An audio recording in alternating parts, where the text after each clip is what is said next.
Okay, Assalamualaikum dan selamat sejahtera. Di sini cikgu nak terangkan cara nak jawab soalan bagi soalan subjektif, soalan nombor 1. Okay, soalannya, dalam eksperimen Mendel, sepohon pokok kacang pi berbaka tulen mempunyai biji bulat dikacukkan dengan pokok yang mempunyai biji berkedut. Okey, semua pokok F1 ni anak dia, mempunyai biji yang bulat. Pokok F1 kemudiannya dibiarkan mendebunga sendiri untuk menghasilkan pokok F2. So, generasi yang pertama F1, generasi kedua F2. So, dekat sini, kita kena kenal pasti dahulu apa yang penting. Yang pertama sekali, kita nak kaji tentang sifat dia, sifat biji. Okey, biji ada satu jenis bulat, satu lagi berkedut. Okey, bila dikacukkan antara bulat dan berkedut ni, dia dapat biji benih semua bulat. Okey, so di sini kita dah tahu, okey, fenotip bagi kes ini ialah tentang biji benih. Okey, fenotip dia biji benih sama ada bulat ataupun berkedut. Okay, dalam fenotip itu dia ada jin. Jin yang kita nak tentu kat sini sama ada jin itu jin daripada jenis berkedut ataupun bulat. So kat sini cikgu nak labelkan saja apa-apa yang sesuai kat sini mewakili jin bulat ni. Contohnya kat sini cikgu buat bulat, kita ambil B besar. B besar. Kenapa B besar? B besar sebab dia kata berbaka tulen. Baka tulen mesti dua-dua adalah daripada jin yang dominan. Okey, mana sekala satu lagi biji berkedut. Berkedut B kecil, B kecil. Ini adalah jin resesif untuk berkedut. So, bila dikacukkan jadi semua bulat. Okey, semua bulat Semua bulat ini sama ada B besar ataupun B kecil. Ataupun B besar, B kecil. Okey? Dapat Istilah penting di sini, kacukan monohibrid. Kacukan adalah apa yang dikacukkan. Mono itu maksudnya satu. Okey. Ciri satu. Satu ciri saja yang kita kacukkan. So, dalam kes ini kita kacukkan ciri dari sifat bentuk biji benih ni. Biji benih. Okey, sifat bentuk biji benih ni sama ada berkedut ataupun bulat.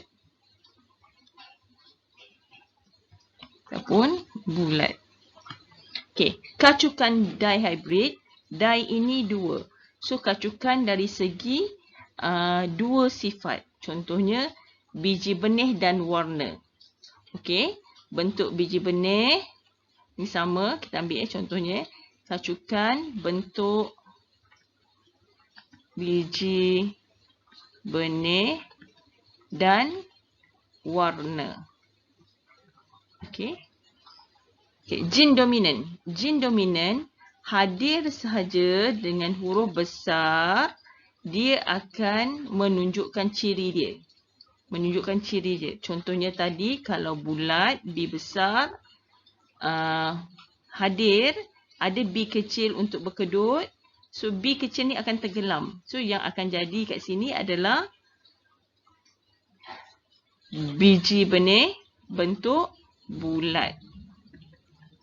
Okey, yang ni kita panggil heterozygot B besar, B kecil. Kalau yang ni, B besar masih lagi dominan. Ini kita panggil dia homozygot, zygot yang sama jenis.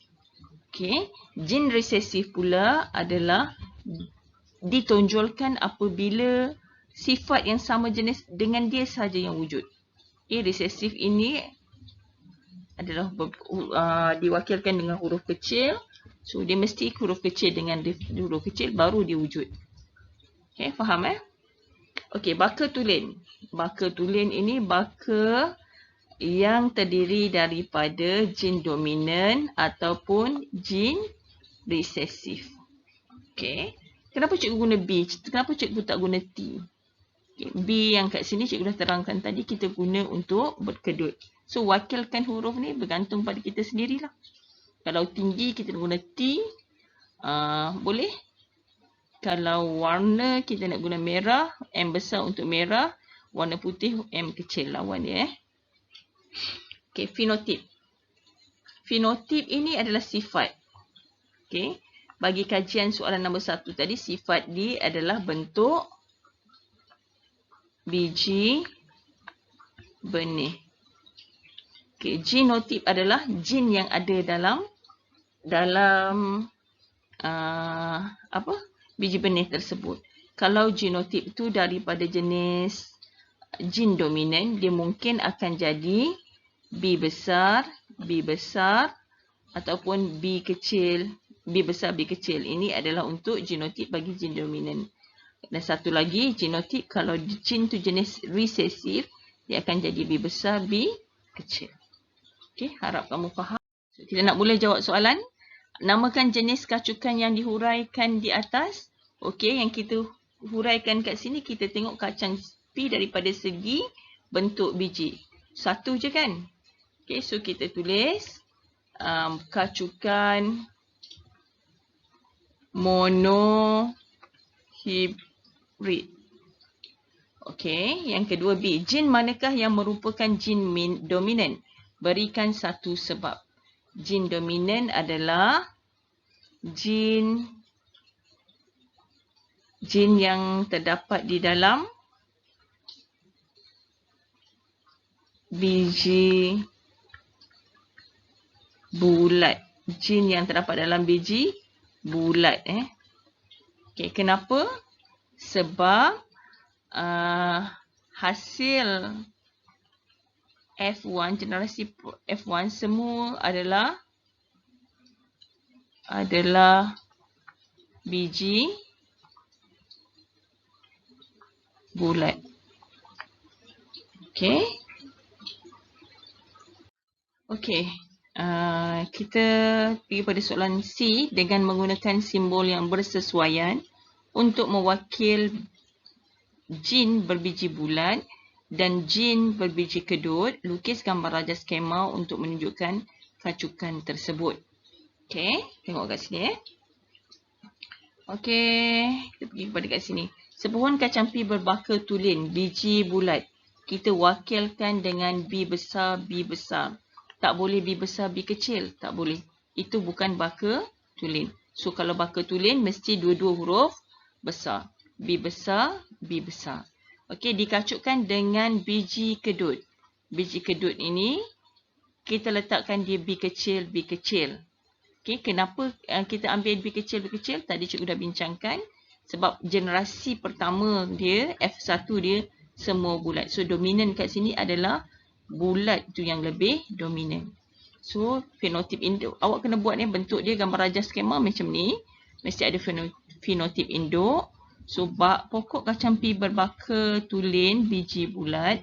Genotipnya ini B besar, B besar. Okay, dikacukkan dengan pokok kacang P kedut berbaka tulen. Ini kedut So, baka tulen B kecil, B kecil. Melalui proses meiosis. Okay, dia akan jadi separuh bilangan genetik dia. So, gamet yang terbentuk B besar separuh. Yang kedua B kecil, B kecil. Okey, melalui proses persenyawaan, kita nak tengok generasi pertama dia. So, cara dia nak senang awak buat, awak labelkan dahulu. Ini 1, ini 2, 3, 4. So, partner kat sini, F1 ini, buat peta ini. Okay, 1 mesti dengan 3. Okay, 2, 1 dan 4. 2 dan 3, 2 dan 4. So, partner dia ni 1, 3, 2. Saya 2 yang ni 2, 3. Yang ini pula. Okey. Tengok macam ni kita nak buat ni. 1, 3. 1 ni adalah B. Check. 1 adalah B besar, 3 B kecil. Okey, yang 1, 4. Ni 1 B besar, 4 B kecil. Okey, 2, 3 B besar, B kecil untuk 3. 2, 4, 2 B besar, 4 B kecil. So, kita tengok dapat sini ada sahaja B besar. Okey, dia akan jadi pokok ini adalah menunjukkan ciri biji bulat. So, fenotip anak dia, jenis dia adalah bulat,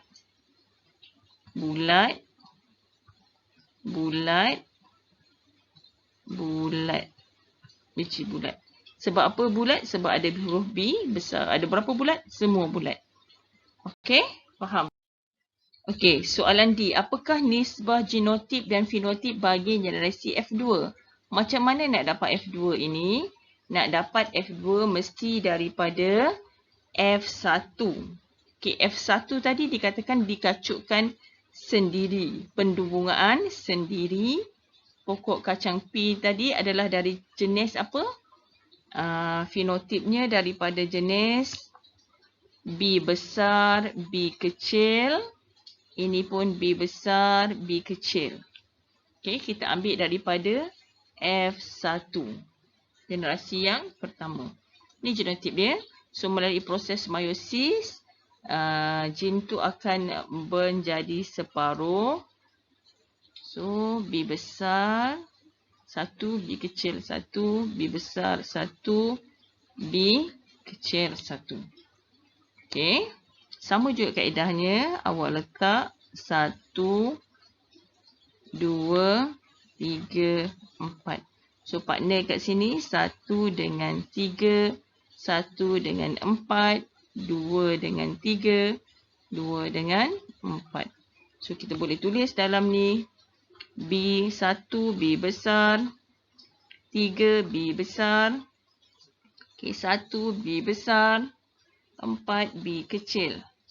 Okey, nombor ni 2. 2 B kecil. Okey. 3 B besar. Kita tak boleh mula tulis dengan B kecil dulu. Kita kena tulis huruf besar dulu. Okey. Dan 2, 4 B kecil, B kecil. So, kita tengok dekat sini. Fenotip dia adalah B besar adalah biji bulat. B besar, B kecil, biji bulat. B besar, B kecil, biji bulat. B kecil adalah kedut. So, soalan dia nak nisbah genotip dan nisbah fenotip. Okey, genotip bagi ni F berapa ni? F2 ya. Kena tulis kat sini F2. So, genotip dia adalah nisbah dia. Cikgu tulis kat sini Okay, nisbah genotip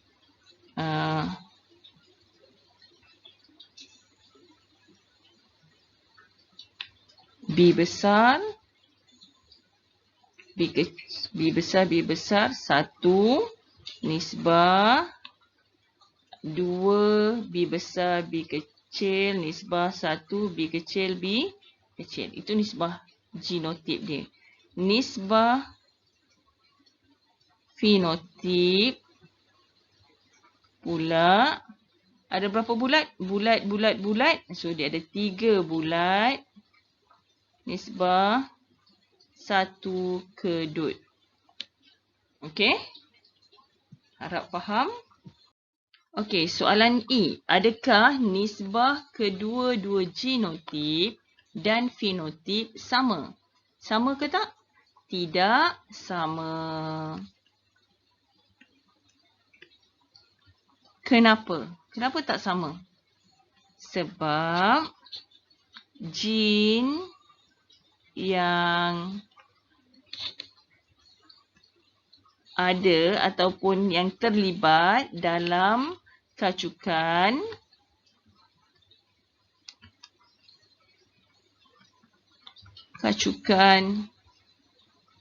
monohibrid adalah gen yang berbeza. Okey, faham? Okey, terima kasih.